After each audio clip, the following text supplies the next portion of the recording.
السلام علیکم ورحمت الله وبرکاتو. موږ نن پکتیا ولایت ته راغلي یو چې دلته مو 200 اړمنو کورنیو ته د ژمي مرسته راوړې ده چې په یو کارتن کې 3 کمپلي دي.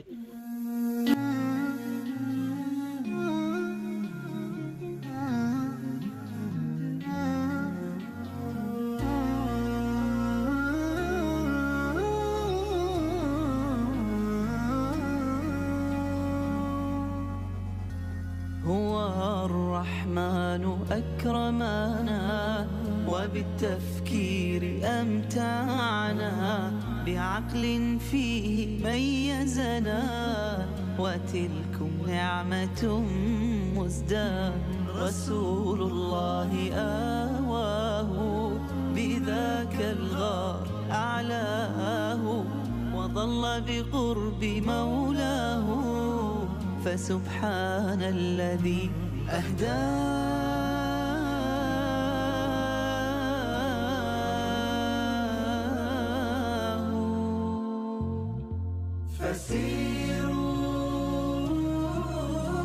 فسيروا في مناكبها وسيروا